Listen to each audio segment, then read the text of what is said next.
Hola, ¿qué tal? Buen día. Entonces vamos a empezar el módulo de psicosis. Ahora toca el módulo de psicosis.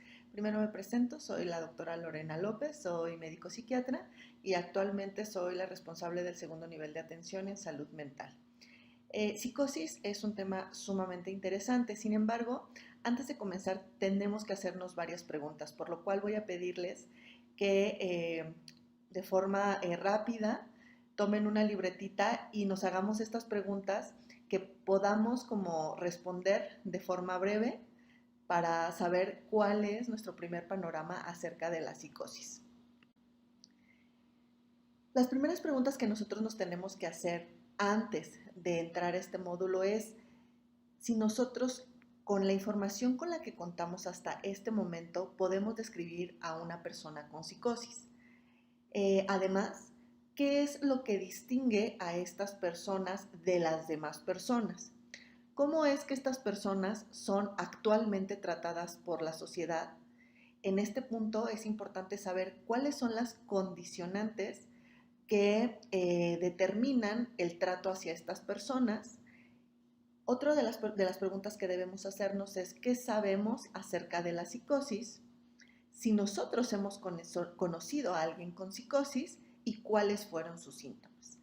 Es importante que tengamos unos minutos, antes de continuar con la siguiente diapositiva, que tengamos unos minutos de reflexión acerca de lo que sabemos hasta este momento con estas premisas.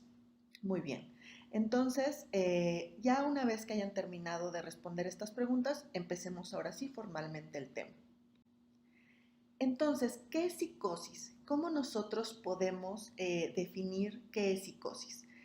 La psicosis es un síndrome sumamente complejo que involucra la pérdida del contacto con la realidad.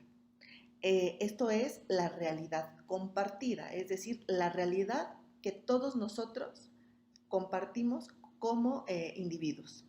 Puede ocurrir que escuchen voces o vean cosas que no se encuentran allí o que los demás no podemos percibir.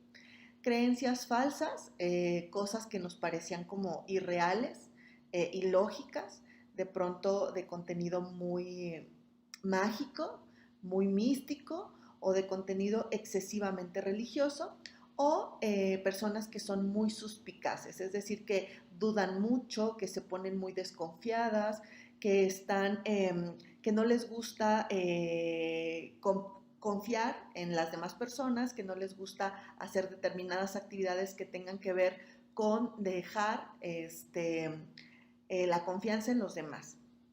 Y puede ser, esto es muy importante, puede ser que estas personas que tienen los síntomas de la psicosis o que están cursando con este síndrome no estén conscientes de que están sufriendo la psicosis. Eso es una característica también muy importante. Entonces, es importante que nosotros tengamos esta premisa porque al asumir que estas personas no van a estar conscientes de que están pasando por un síndrome psicótico, nos permite ser más asertivos en nuestro abordaje, porque no se va a tratar de intentar convencerlos de algo que ellos creen firmemente como real, aunque nosotros sepamos que ha perdido un total contacto con la realidad.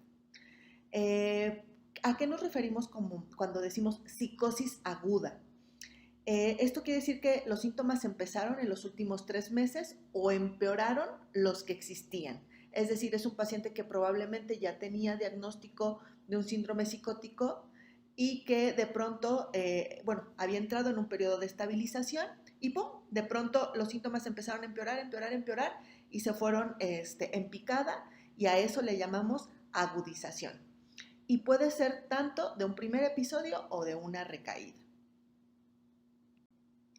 ¿Cuál es la historia natural de la psicosis? Es decir, ¿cómo nosotros podemos identificar cuál es la evolución natural de la enfermedad? Por ejemplo, nosotros sabemos que el primer episodio de psicosis ocurre típicamente, frecuentemente, entre los 15 y los 25 años. En este sentido, hay 3 cursos clínicos posibles. Primero, la persona se puede recuperar completamente o parcialmente con algunos síntomas. El segundo escenario puede ser que la persona se recupera, pero tiene un episodio futuro, de lo que hablábamos hace rato. Entra en un periodo de estabilidad sintomática y algo pasa, algo ocurre en su economía, en su sistema, y tiene una recaída. O que estos síntomas se cronifiquen. ¿Y cuándo vamos a hablar de psicosis crónica? Cuando estos síntomas duran más de 3 meses. Cuando nosotros abordamos el tema de psicosis, que comentábamos que era un constructo un poco complejo, tenemos que considerar cuáles son las creencias locales acerca de este síndrome. Es decir, cuáles son las causas de la psicosis, ¿no? O sea, qué es lo que nosotros en el entorno en donde desempeñamos nuestra actividad clínica pudieran atribuir a las causas de la psicosis, cómo son tratados en la comunidad y dónde pueden buscar ayuda. Es decir, tenemos nosotros que analizar cuáles son nuestros sistemas de apoyo comunitarios y nuestros sistemas de apoyo sanitarios. Es muy importante que nosotros lo identifiquemos antes de iniciar un abordaje. La psicosis tiene un impacto sumamente dramático tanto en los individuos como en la familia y en la sociedad. ¿Esto por qué ocurre?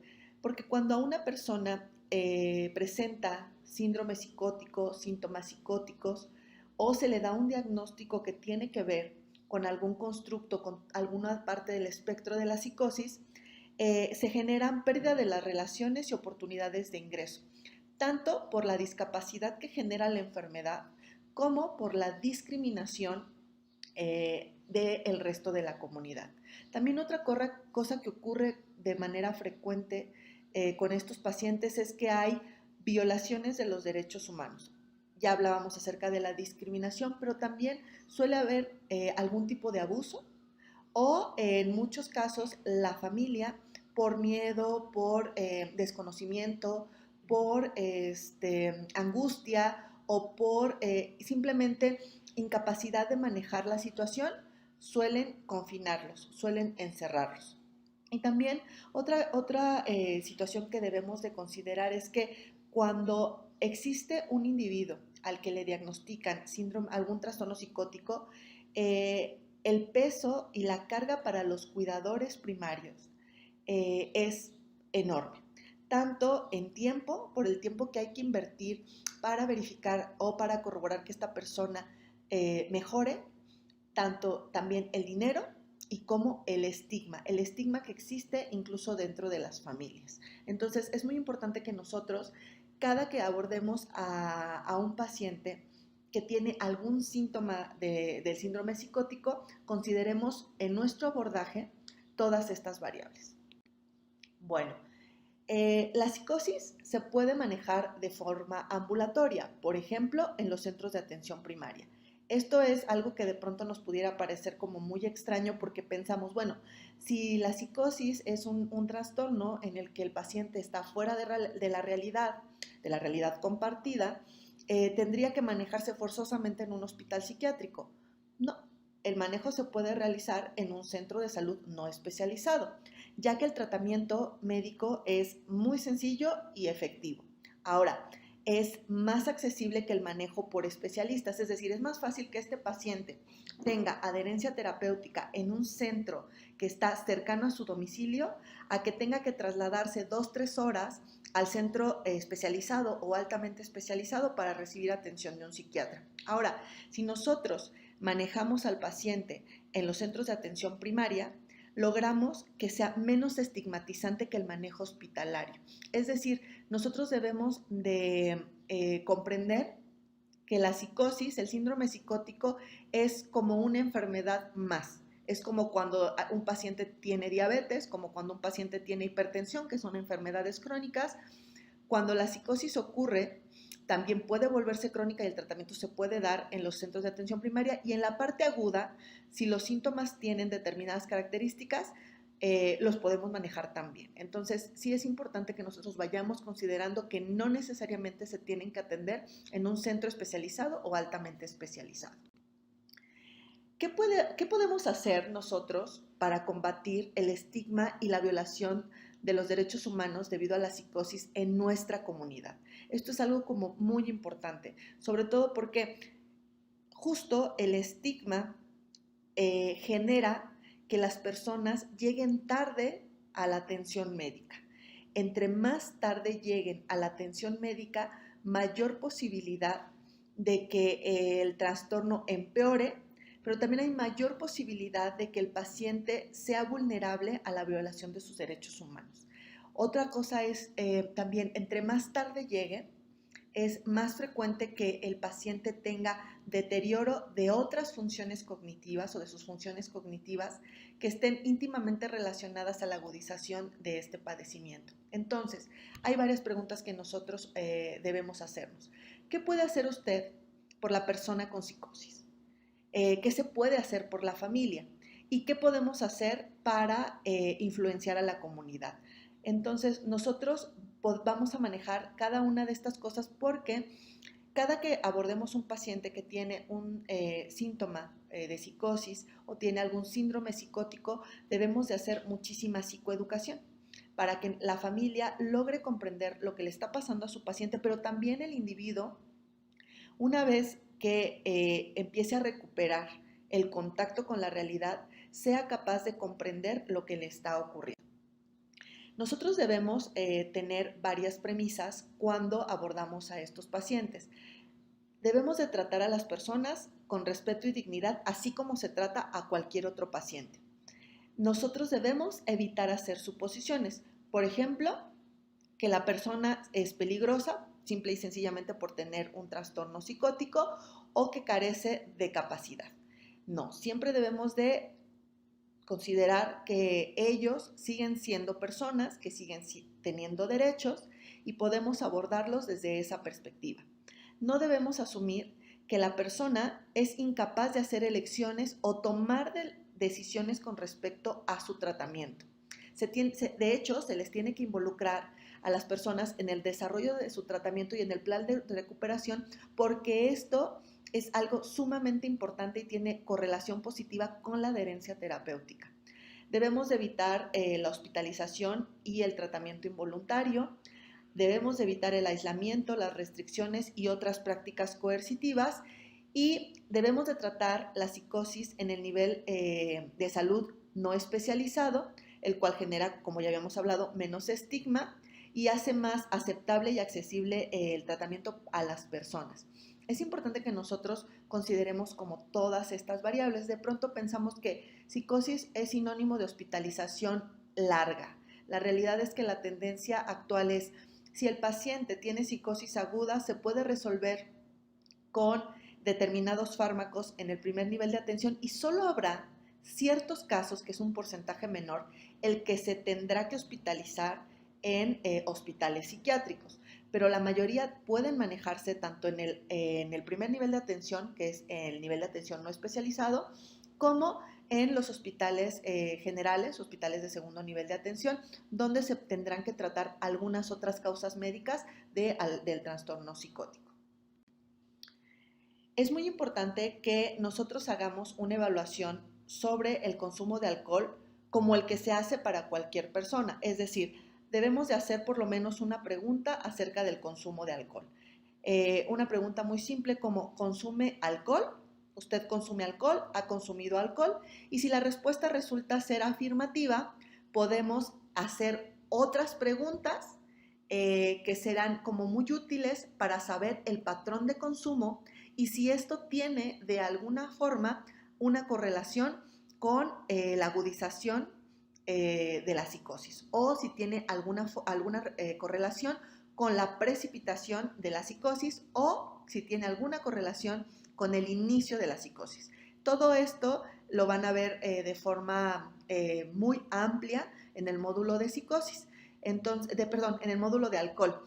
Entonces, una vez que ustedes aborden todo este tema de alcohol, podemos pasar al siguiente punto.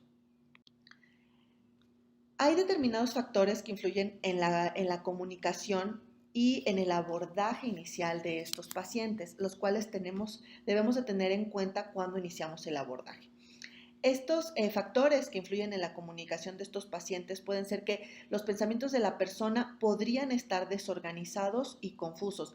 Puede ser que sean incoherentes, que nos parezcan incongruentes y que de pronto puede ser que nosotros no los entendamos o nos confundan muchísimo.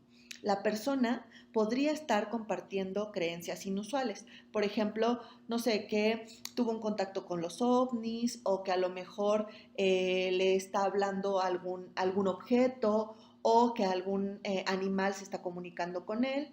O las personas también cuando tienen la agudización de estos síntomas o cuando presentan estos síntomas podrían estar evitando el contacto visual y no les gusta porque a lo mejor se sienten atemorizados o porque tienen los síntomas tan agudos que eso no les permite tener contacto visual específico. La persona podría sentir no necesitar el cuidado médico. Esto es muy importante porque tiene correlación con el primer punto de las diapositivas, es decir, que ellos pueden no estar conscientes que están padeciendo un síntoma psicótico o que tienen un trastorno psicótico o que están viviendo en psicosis. Nosotros debemos de dar por hecho que ellos no comprenden que necesitan ayuda cuando esto ocurre, cuando ellos lo externan, es cuando nosotros debemos decir, bueno, entiendo que creas que no necesitas el tratamiento, sin embargo, nosotros lo que estamos observando es tal, tal, tal. Entonces sí es importante que nosotros seamos empáticos, validemos la creencia del individuo, la creencia de que probablemente no lo necesita, la creencia de que lo que está viendo, lo que está oyendo, lo que está pensando, lo que está sintiendo es real. Debemos de validarlo, sin embargo, debemos de explicarle por qué nosotros consideramos que necesite un abordaje. Pues bueno, la familia es la que frecuentemente reportará el asunto y no la persona.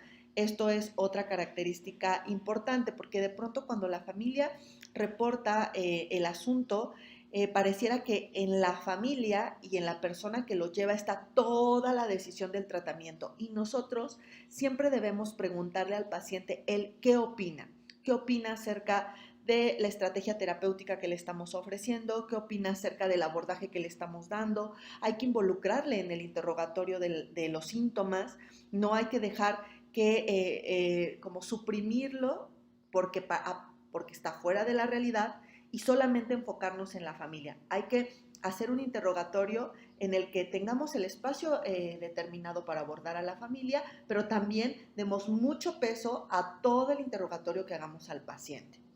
Ahora, debemos para establecer un interrogatorio adecuado con el paciente y que nosotros podamos obtener la información que necesitamos, debemos de establecer la comunicación y adquirir confianza del paciente. ¿Esto cómo lo podemos lograr? Primero, pues bueno, tratándolo con respeto y dignidad. Siempre hablarle por su nombre, verlo, poner atención en todo lo que dice, tratar de entender la perspectiva de la persona, es decir, desde dónde está generando el discurso, desde dónde se está generando el síntoma psicótico y también tenemos que preguntar de forma respetuosa. Es decir, no, ok, o sea, sí, está bien, entiendo lo que... No, a ver, tenemos que tratar siempre de respetar lo que nos está diciendo el paciente y a partir de entonces estructurar nuestra siguiente pregunta con mucha calma, a pesar de que el paciente de pronto no nos esté contestando lo que nosotros estamos esperando o lo que nos contesta para nosotros no tiene sentido lógico. No nos apresuremos. Parece de pronto que varias sesiones tenemos que pasar para que el paciente se entre en confianza con nosotros y esto es totalmente esperado, no todos entramos en confianza con cualquier persona desde el primer momento en que la conocemos. No desafíe las falsas creencias del paciente, esto no puede pasar porque lo único que va a pasar es que si usted contradice las falsas creencias de la persona, él se va a cerrar y usted no va a poder obtener toda la información que necesita. No se burle de la persona, no hay que burlarnos, no hay que decirnos, ay, qué ilógico o qué irreal o qué absurdo me parece lo que me estás diciendo. No, hay que validar todo el tiempo. Hay que preguntar cómo toda esta situación que está ocurriendo ha afectado la vida de la persona, cómo ha afectado su funcionalidad personal, su funcionalidad familiar, su funcionalidad laboral y su funcionalidad social. Y siempre, siempre, siempre hay que abogar a favor de la persona, independientemente de lo que de pronto la familia nos pueda solicitar o independientemente de lo que la familia nos pueda decir, hay que abogar en favor de la persona, siempre con respeto a sus derechos humanos. Para hacer un abordaje, para generar una lógica de abordaje en el paciente, vamos a tener tres grandes rubros. Uno es la evaluación, el segundo es el manejo y por último el seguimiento. Para la evaluación vamos a tener determinadas rutas críticas que nos van a ayudar a investigar otras explicaciones de los síntomas, nos van a ayudar a determinar si hay episodios maníacos agudos y si hay posibilidad de que la persona sufra psicosis. Cuando vayamos a la parte de manejo, pues vamos a hablar acerca de los protocolos de manejo, también acerca de las intervenciones psicosociales y de las intervenciones farmacológicas. Y en el seguimiento vamos a dar pautas tanto para el seguimiento individual y como las recomendaciones que daremos a la familia.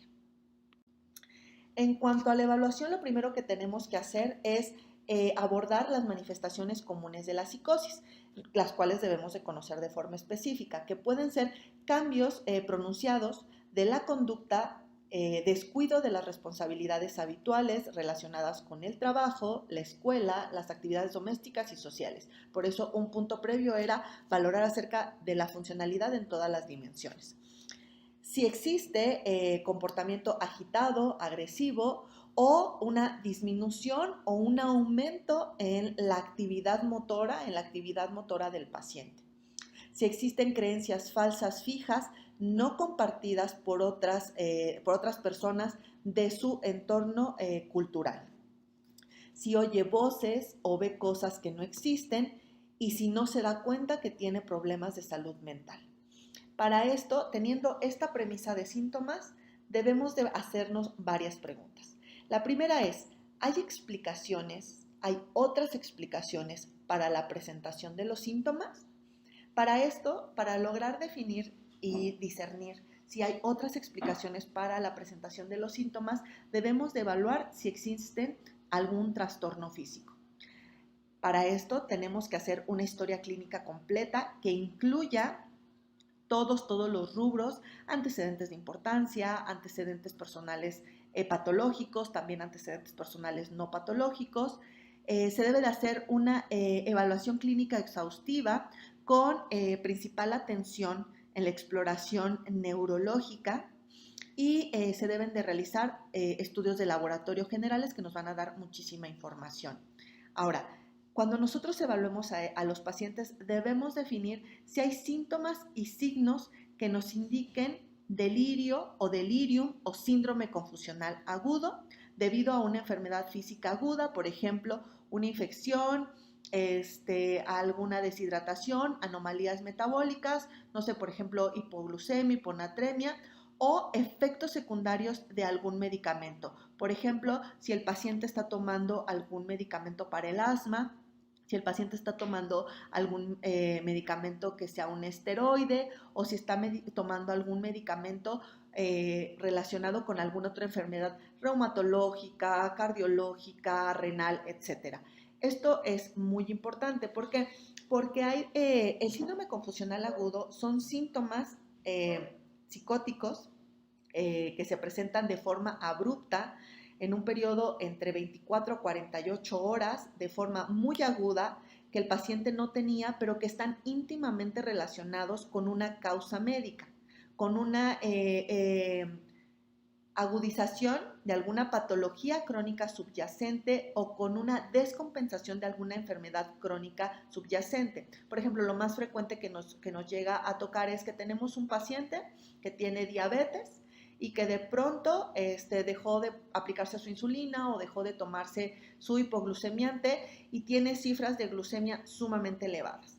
Esto genera un descontrol metabólico que a su vez va a generar una falla a nivel de la bioquímica del cerebro y se van a presentar estos síntomas. Entonces, esto es como muy importante que nosotros los descartemos. Si nosotros, al hacer toda esta evaluación, detectamos que hay alguna causa médica o alguna característica física, en la alteración del examen neurológico, en la alteración del examen físico, debemos de evaluar si existe la enfermedad aguda y derivar al paciente a los servicios de urgencias de un hospital general o a un especialista según sea necesario.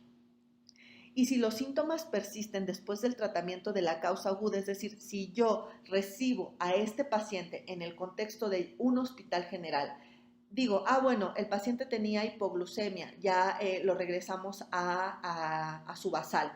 O si el paciente tenía desequilibrio hidroelectrolítico, lo compensamos, hicimos lo que teníamos que hacer, pero el paciente continúa con los síntomas, pues tendríamos que pasar a un paso 2 que más adelante lo vamos a ver.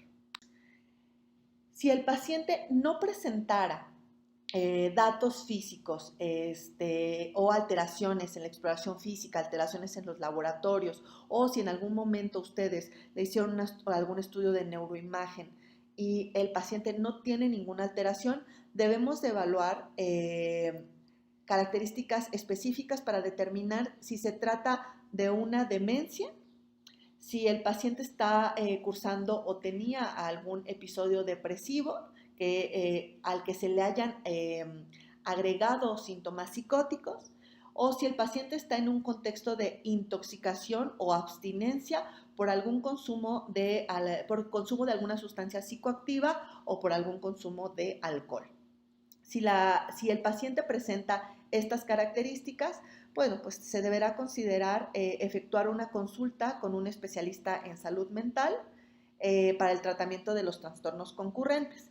Y en este caso, si ustedes consideran que no amerita escalar al paciente para que vaya al hospital psiquiátrico esta situación, por supuesto que en los demás módulos van a adquirir la competencia adecuada para tratar la causa específica.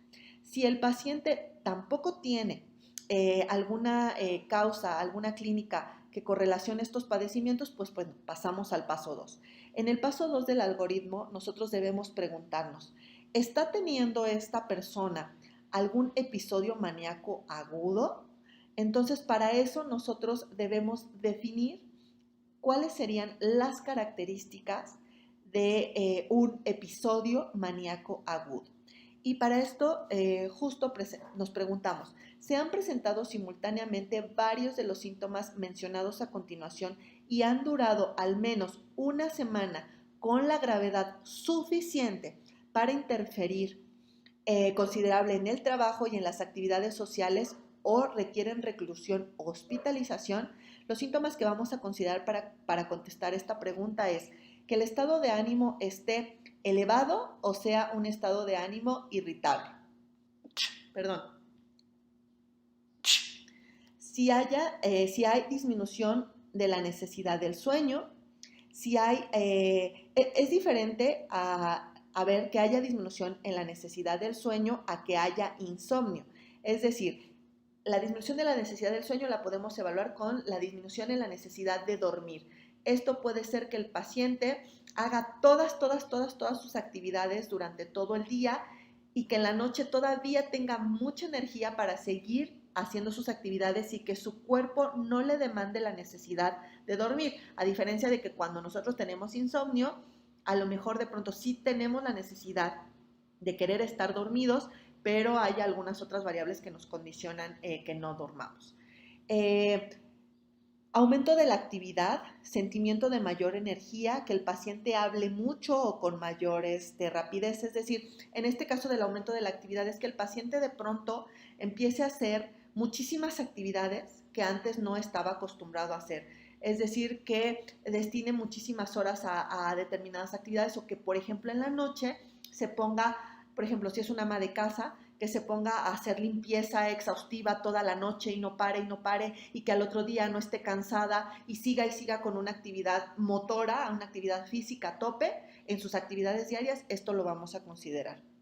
También la pérdida de inhibiciones normales como indiscreciones sexuales. Muchos de estos pacientes a veces tienen características de hipersexualidad, es decir, que de pronto se muestren con conductas sexuales que puedan ser de pronto inapropiadas, por ejemplo, que tengan aumento de la libido o que de pronto se muestren insinuantes con algunas otras personas con deseos o con deseos de vínculos de contenido sexual.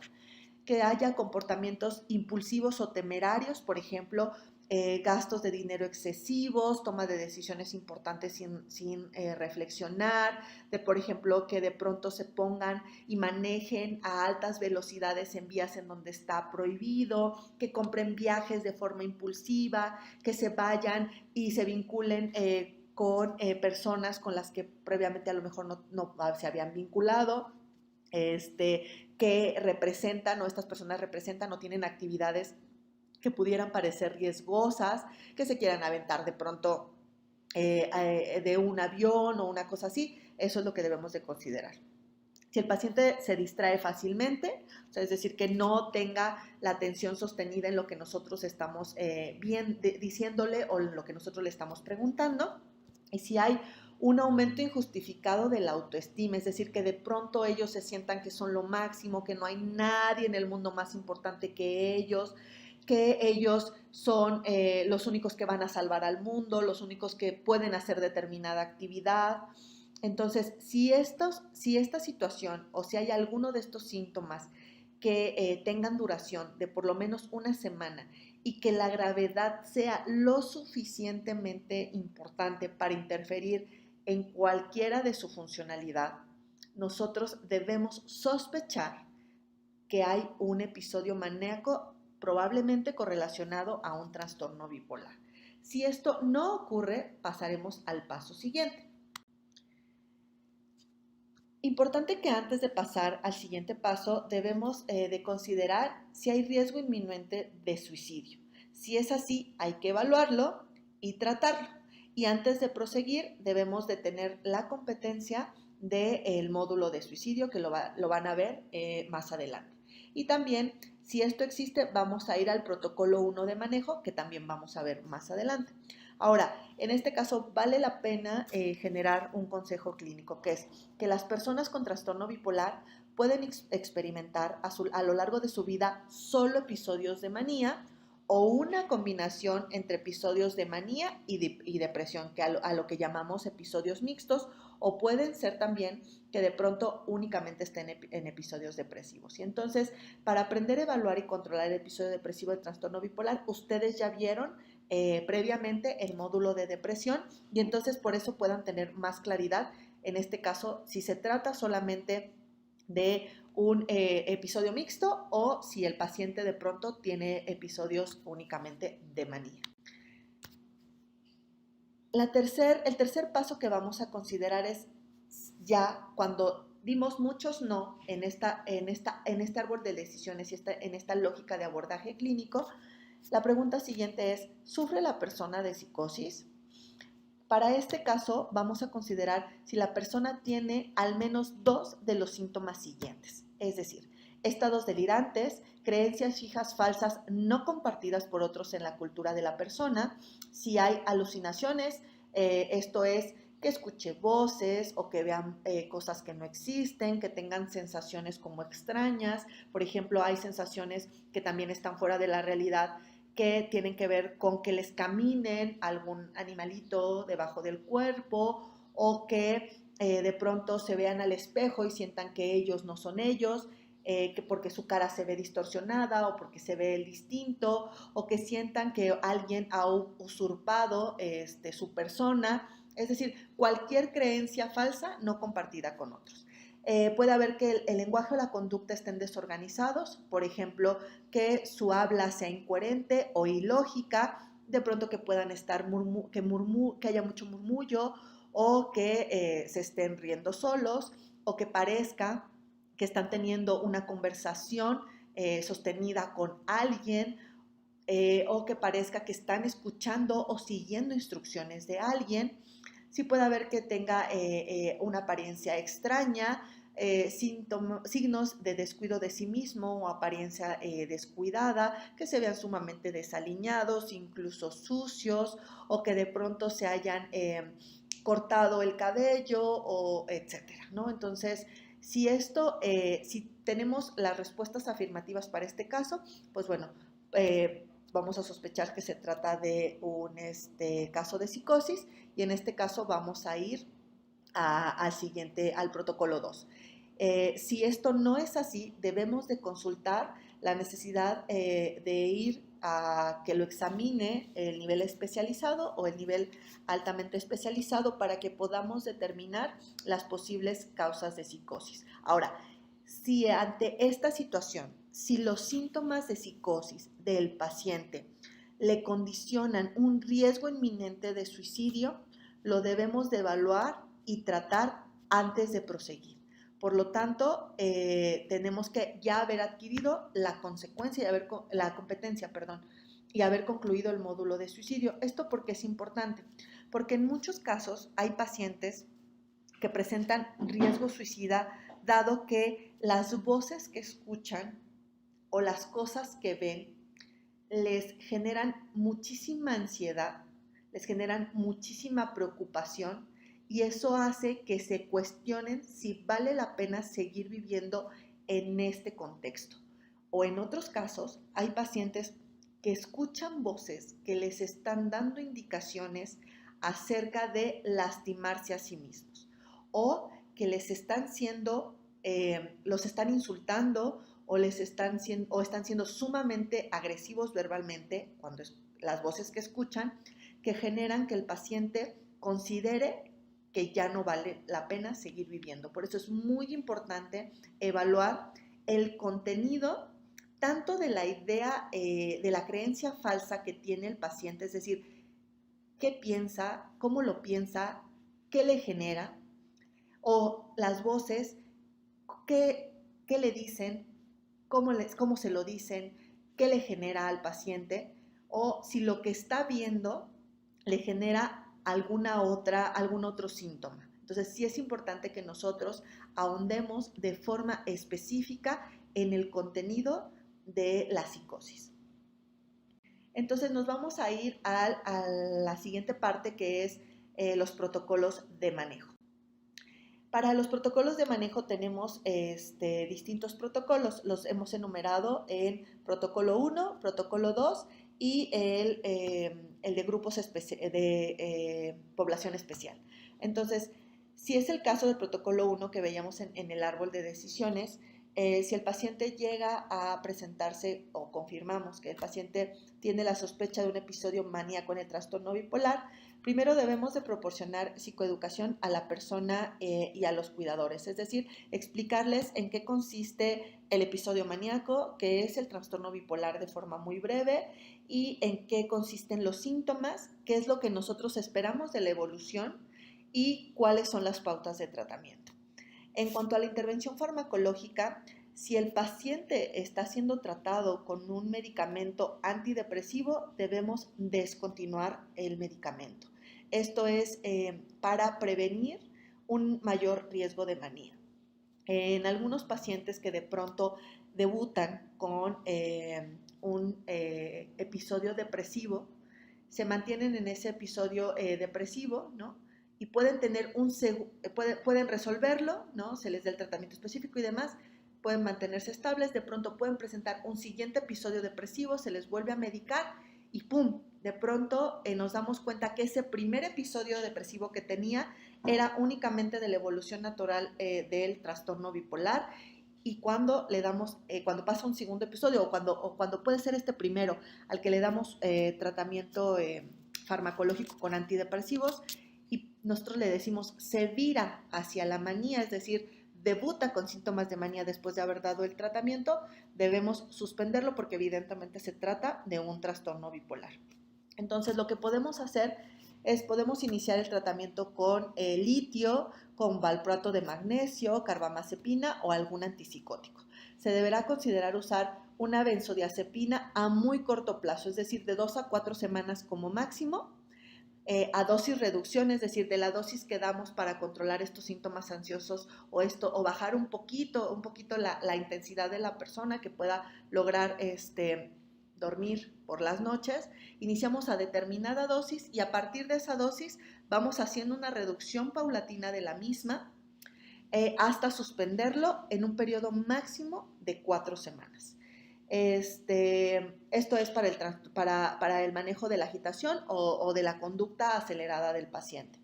También debemos promover el funcionamiento adecuado en las actividades diarias. Debemos garantizar la seguridad de la persona y la seguridad de los demás. Debemos efectuar un seguimiento periódico, es decir, si por ejemplo yo doy inicio al tratamiento, yo debo de estar citando de forma continua al paciente para ver la evolución. Es decir, esto me va a permitir valorar cómo lo recibí, cuáles eran las características sintomatológicas de cómo lo recibí, cómo es que el paciente va evolucionando y si en algún punto requiera otro tipo de intervención. Debemos de apoyar la rehabilitación en la comunidad, es decir, entre el paciente, entre más pronto se reintegre a sus actividades laborales, sociales, familiares, etcétera, es más fácil que el paciente se recupere con mayor rapidez. Hay que hacer una reducción de los factores que condicionan estrés y el fortalecimiento de los apoyos sociales. En el protocolo 2, que es el protocolo de psicosis, si nosotros corroboramos que el paciente sí, efectivamente se trata de psicosis, debemos primero también proporcionar psicoeducación a la persona y a los cuidadores en la misma lógica, en qué consiste la enfermedad, cuál es la evolución esperada, cómo esperamos que funcione el abordaje farmacológico, cuál es el abordaje de las distintas disciplinas y qué esperamos de cada una de ellas. Debemos de empezar la medicación antipsicótica, debemos siempre de iniciar con una dosis baja dentro del margen terapéutico. Debemos de aumentarla lentamente hasta alcanzar la dosis eficaz más baja a fin de reducir el riesgo de padecer efectos secundarios. Esto es muy importante. Siempre se tienen que iniciar con dosis mínimas terapéuticas y después debemos de ir escalando de acuerdo a la evolución del paciente. Debemos promover el funcionamiento adecuado en las actividades diarias, es decir, poco a poco irlo reincorporando de acuerdo a cada uno de los dominios de la funcionalidad. Debemos de garantizar la seguridad de la persona y la seguridad de otros. Es muy importante que nosotros en todos los casos hagamos evaluación de riesgo, si hay riesgo de lesionarse a sí mismo, si hay riesgo de lesionar a otras personas, si hay riesgo de realizar actividades que pongan inminentemente en peligro la integridad del individuo o de los que lo rodean. Hay que efectuar igual un seguimiento periódico, citar de forma continua al paciente, apoyar la rehabilitación en la comunidad, reducir el estrés y fortalecer los apoyos sociales. Por eso es importante que ahora ya les puede hacer mucho sentido porque iniciamos con todas estas preguntas que debemos hacernos antes de hacer el abordaje de un paciente que sufre psicosis.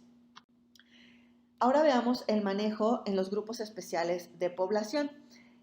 Nosotros debemos observar que las intervenciones de psicosis pueden diferir en estos grupos de población. El primer grupo de población grupo especial que vamos a abordar es las mujeres durante el embarazo, puerperio o en lactancia. Esto es algo sumamente importante porque es un grupo de población sumamente vulnerable, pero que además de pronto nos da como mucho temor o mucho angustia dar algún tipo de psicofármaco cuando se encuentran en este contexto. Es muy importante que ustedes, como expertos, como personal capacitado en la guía MHGAP, sirvan de enlace con especialistas en salud materna para organizar la atención. Se debe de mantener una comunicación continua con ellos para aclarar dudas, para fortalecer el abordaje y para que juntos hagan un frente común en la adherencia terapéutica. Considere la consulta con un especialista en salud mental si así lo considera y si si es accesible tanto para la persona como para el contexto sanitario en el que está siendo manejada esta paciente. Hay que explicar el riesgo de consecuencias adversas tanto para la madre como para el bebé, incluidas complicaciones obstétricas, recaídas psicóticas y en particular cuándo si es que se suspende la medicación o si alguien le recomendó o si la propia paciente decidió suspender la medicación. Hay que considerar una intervención farmacológica cuando sea apropiado y se disponga de ella, y para esto vamos a ver cuáles son las sugerencias. En el caso de psicosis, en las mujeres que están planificando un embarazo o en las que ya están embarazadas o en las que amamantan, se puede considerar recetar haloperidol por vía oral en dosis bajas. Cuando yo de pronto tenga alguna duda en qué fármacos sí puedo o no puedo dar durante el embarazo o la lactancia, hay distintas plataformas que nos pueden ayudar. Por ejemplo, hay una que se llama E-Lactancia, en donde ustedes ponen el fármaco que ustedes quieren ministrar a la paciente. Por ejemplo, se pueden meter en lactancia, ponen haloperidol y ahí les desglosa todos los riesgos. Riesgo ultra bajo, riesgo inminente, riesgo alto. Y ahí ustedes, si de pronto tuviesen alguna duda de qué le pueda pasar, o incluso si lo quieren mostrar a la embarazada porque esté con muchísimas dudas de tomarse ese medicamento, lo pueden mostrar. Se llama E-lactancia. No se deben de prescribir medicamentos que tengan efecto anticolinérgico debido a los efectos secundarios extrapiramidales de los medicamentos antipsicóticos, excepto en caso agudo o a corto plazo, pero de preferencia no demos fármacos que tengan efecto anticolinérgico. Y no se deben recetar sistemáticamente antipsicóticos de depósito. Por ejemplo, estos medicamentos de depósito que son los de efecto retardado. Esto ni siquiera a las mujeres con trastornos psicóticos que están planificando un embarazo, ni a las que están embarazadas, ni a las que están amamantando, porque no hay estudios suficientes que nos digan cuál es el nivel de seguridad en este grupo de población. Si esta paciente se encuentra en un episodio de manía en el contexto de un trastorno bipolar, debemos evitar a toda costa el uso de valproato de magnesio, de litio y de carbamazepina. ¿Por qué? Porque estos tienen una alta asociación con malformaciones congénitas durante el embarazo y en la lactancia materna generan muchos efectos secundarios. Hay que considerar el empleo de haloperidol a dosis baja, con precaución y en consulta con un especialista si es factible y se adapta a las condiciones de la paciente. Hay que sopesar los riesgos-beneficios de los medicamentos en las mujeres en edad fértil. Esto es muy importante. Siempre que nosotros tengamos una mujer que no se encuentra embarazada, pero que tiene deseos de ser madre, hay que explicarle todos los riesgos de estar consumiendo estos fármacos para el tratamiento de su trastorno bipolar. Y bueno, si se presenta manía aguda mientras toma estabilizadores del estado de ánimo, pues considera la posibilidad de cambiar haloperidol a dosis baja en un switcheo muy amigable y siempre con asesoría de algún especialista. Otro grupo especial de población, bueno, son los adolescentes. Esto es muy importante, es un grupo muy especial y hay que considerar la consulta con un especialista en salud mental de niños y adolescentes. En los adolescentes con algún trastorno psicótico o en el contexto de una manía en trastorno bipolar, se puede recetar risperidona. Esto es una buena opción, pero solo bajo supervisión de especialista.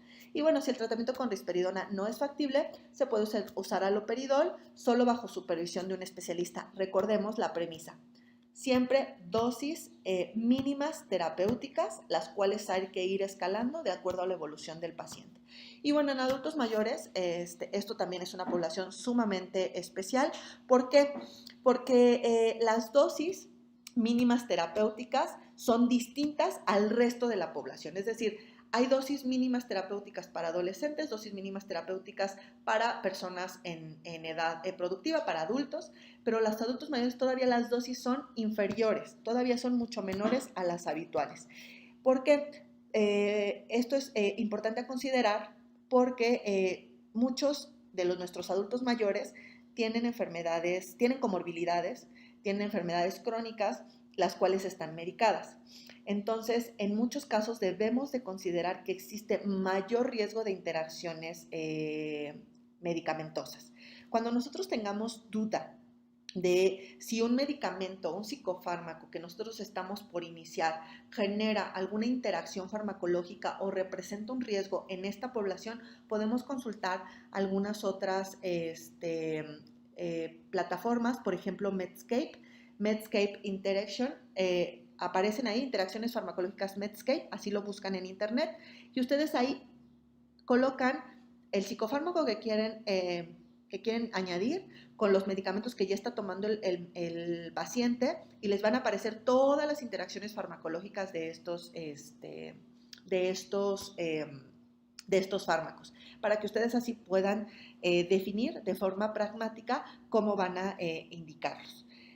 Hay que tener muchas precauciones en este grupo de población, ya que los antipsicóticos conllevan un mayor riesgo de episodios cerebrovasculares y muerte en adultos mayores con psicosis relacionada con deterioro cognitivo. Entonces, sí es muy importante que nosotros tengamos mucho cuidado cuando iniciamos un antipsicótico en este grupo de población.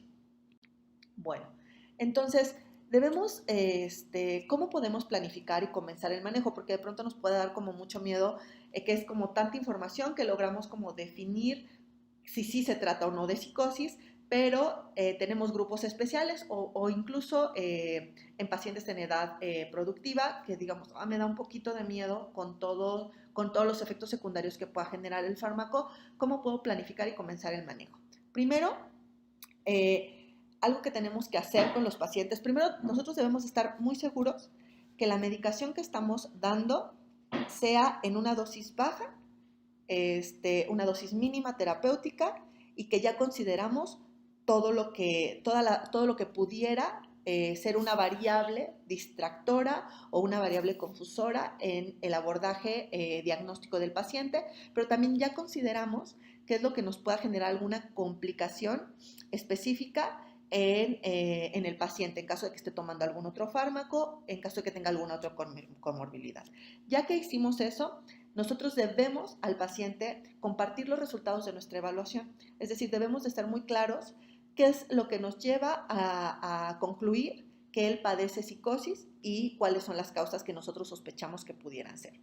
Hay que explicarle qué es la psicosis. Debemos de hacer muchísima educación en lenguaje sencillo, en lenguaje comprensible, corroborar si el paciente nos entendió, que él nos explique con sus propias palabras qué es lo que entiende de psicosis e incluso la familia. Hay que explicar todas las opciones de tratamiento sopesando los riesgos y beneficios. Siempre hay que explicarle cuáles son los efectos secundarios esperados, decirles que no le sucede a todas las personas, pero que existe el riesgo de que pueda suceder, sobre todo para que en caso de que suceda, eso no les genere miedo y suspendan de forma abrupta el medicamento, sino que a lo mejor ellos ya sabían que eso podría ocurrir, pero que no es algo que sea de muerte, o sea, que sea algo que condicione que ellos tengan que suspender el fármaco de forma habitual. Hay que explicarles también, cuando nosotros les decimos los riesgos y los beneficios, cuál es el momento oportuno, si se presenta algún riesgo del fármaco, algún efecto secundario, cuándo sería el momento para regresar de forma inmediata a la atención con ustedes o acudir a un servicio de urgencias en un hospital general. Hay que estimular el apoyo psicosocial para la persona y el cuidador. Hay que explicar la medicación antipsicótica, exactamente cómo se toma, cuáles son los horarios recomendados para la toma, cuáles son los efectos secundarios, etcétera, etcétera. Entonces hay que explicar todo acerca del medicamento. El medicamento, cómo funciona, qué es lo que nosotros esperamos que se modifique tras la administración del fármaco y demás. Y hay que cerciorarnos que la persona y el cuidador entiendan y acepten el plan de tratamiento. Una estrategia muy buena es, nosotros una vez que explicamos qué le vamos a dar, cómo se lo va a tomar y demás, les debemos preguntar a ambos si están de acuerdo. Una vez que nos digan que sí, que están de acuerdo en tomarse el medicamento, les vamos a pedir que ellos nos expliquen cómo es la toma. O sea, cómo es que se va a generar la toma y cuáles van a ser las estrategias que van a utilizar para verificar que la toma esté siendo de forma adecuada. En términos de psicoeducación siempre hay mucha duda de cómo le explicamos al paciente o cómo le damos la contención para que él, saliendo de la consulta, tras haberle dado un diagnóstico como importante y también a la familia, sobre todo por todo el estigma que rodea este diagnóstico, cómo podemos decirle, dar una buena educación acerca de la patología que padece. Una estrategia puede decirle, usted no está solo, nosotros estamos aquí para ayudarlos y cualquier duda que usted tenga, yo estoy disponible, usted puede regresar en el momento que usted crea pertinente o que tenga una duda a resolver. Usted se puede recuperar, el sufrimiento se puede reducir con tratamiento y apoyo. Es importante tomar los medicamentos adecuadamente y regresar para un seguimiento regular. Esto nos va a ayudar, al decirle todo esto, que el paciente se sienta en confianza con nosotros, que sienta que puede regresar cuando algo crea o cuando considere que algo no va bien en toda la evolución de su enfermedad y que nosotros estamos disponibles para resolver todas las dudas. También hay que explicarle que en caso de que haya determinadas complicaciones, puede ser que requiera algún tipo de manejo especializado o altamente especializado, pero que en toda esta vía es como nuestro último recurso y que ustedes siempre van a estar ahí para acompañarles y explicarles cómo va a ir evolucionando toda la enfermedad, toda la evolución natural de la enfermedad. En cuanto a la familia y los cuidadores, también es muy importante que nosotros nos aseguremos que el mensaje que estamos mandando está siendo recibido de la forma adecuada. Hay que explicarles que deben evitar las críticas u hostilidad hacia las personas. Hay que explicarles que aunque ellos tengan la creencia firme de que lo que están escuchando, de que lo que están viendo es cierto y que nosotros de pronto sepamos que está fuera del marco de la realidad, pues bueno, que esa es la creencia del paciente y que no debemos de criticarlos ni ser hostiles. También hay que explicarles que el sufrimiento y los problemas se pueden reducir con tratamiento y apoyo. Que hay que explicarles que en un momento dado, si ellos si ellos como familiares o cuidadores se sienten agobiados, se sienten cansados, tienen la puerta abierta para acudir con ustedes, externarles lo que les pasa y en un momento dado solicitar algún apoyo psicoterapéutico o psicofarmacológico. También hay que explicarles la importancia de tomar los medicamentos regulares y venir a las visitas de seguimiento. Ellos siempre tienen que venir con el paciente para que también sepan de qué va y cómo trata y que hay un acompañamiento cercano. Y bueno, también explicarles que es muy frecuente que las personas con psicosis sufren discriminación, pero que muchas veces la discriminación empieza en la familia. Entonces, que ellos a su vez se tienen que convertir en psicoeducadores del resto de la familia, que esta información que nosotros transmitimos de en qué consiste la enfermedad, cómo tratarla, cuál es la evolución y demás, también deberán de compartirla con los familiares cercanos. Ahora, una de las siguientes cosas que debemos tener como seguridad es varias preguntas que nos hacemos, ¿no? Entonces, les voy a hacer la pregunta y ustedes nada más contesten y pasamos a la que sigue. ¿Los antipsicóticos se comienzan mejor, tarde o temprano? ¿Cuál es el momento adecuado para dar un antipsicótico una vez que detectamos que el paciente tiene psicosis? Muy bien. La respuesta es temprano.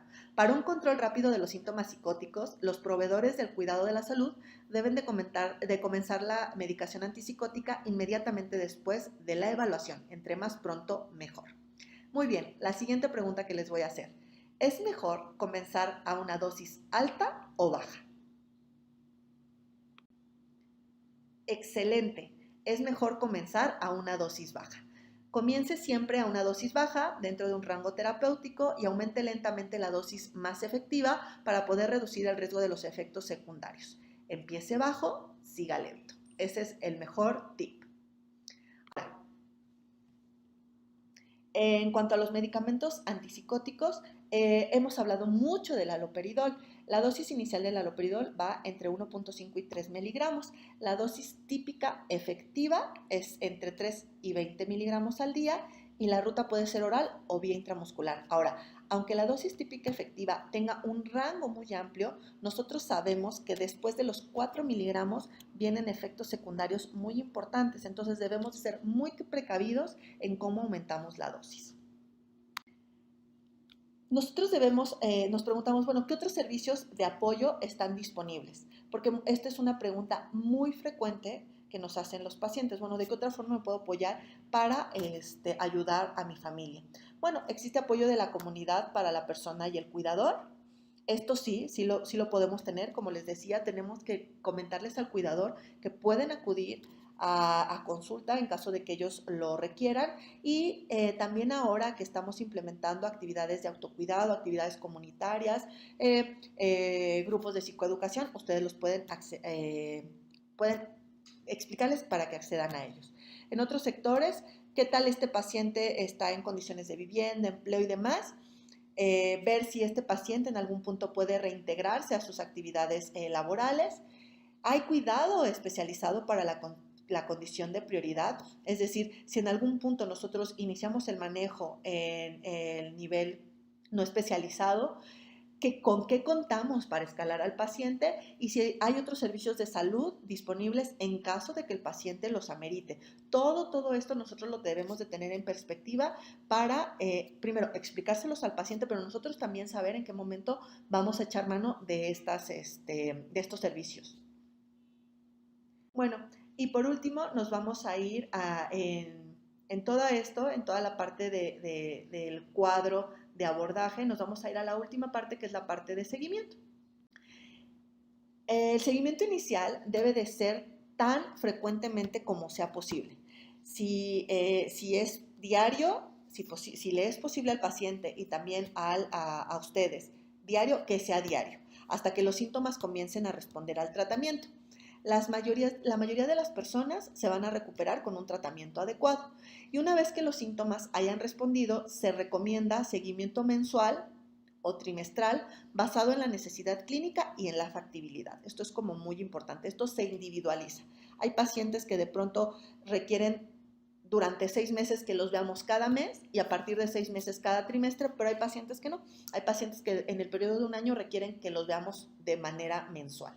Y bueno, cuando esté disponible, consulte con un especialista de la salud mental, es decir, accedan ustedes a sus áreas de telemedicina o de telementoría si lo consideran necesario.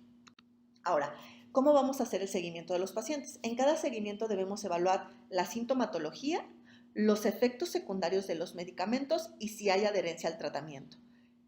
El no cumplimiento puede ser que no tomen los medicamentos recetados, que no asistan a la cita de seguimiento también es muy frecuente y también el no cumplimiento tiene mucho que ver con la participación de los cuidadores. Por eso es que cuando ustedes generen la parte de la psicoeducación, le expliquen al familiar que es prioritario que él siempre venga a las consultas, que lo acompañe al paciente a las consultas, pero que además esté muy al pendiente y en seguimiento y en comunicación estrecha con el paciente para la toma de los fármacos y para la detección temprana de cualquier agudización, de cualquier recaída o de cualquier efecto secundario farmacológico. Hay que evaluar y manejar las condiciones médicas simultáneas. Es muy frecuente que cuando un paciente ya tiene diagnóstico de psicosis, cualquier síntoma lo atribuyan a la psicosis, cualquiera. No, el paciente puede tener psicosis y además se puede enfermar de tos, además se puede enfermar de gripa, además le puede dar apendicitis, además le puede dar muchísimas otras enfermedades. Entonces, cuando usted tenga dudas, acuda a atención. Explíquele al paciente que cuando tenga dudas, acuda a atención.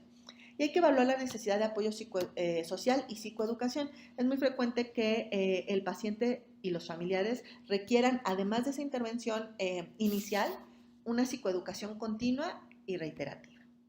Muy bien. Por mi parte esto es todo. Vamos a dejar los enlaces de las plataformas que les comenté para las interacciones farmacológicas, para la duda del manejo de los fármacos en lactancia y también vamos a dejar unos enlaces si ustedes quisieran saber más acerca del espectro de la esquizofrenia y si quieren saber más acerca del síndrome confusional agudo, del delirio, se los vamos a dejar para que lo puedan tener como material de consulta. Es un gusto haberlos saludado, espero que el módulo haya sido útil. También voy a dejar mis datos de contacto para que si tienen algunas dudas puntuales las podamos resolver con toda confianza. Un gusto haber estado hoy con ustedes.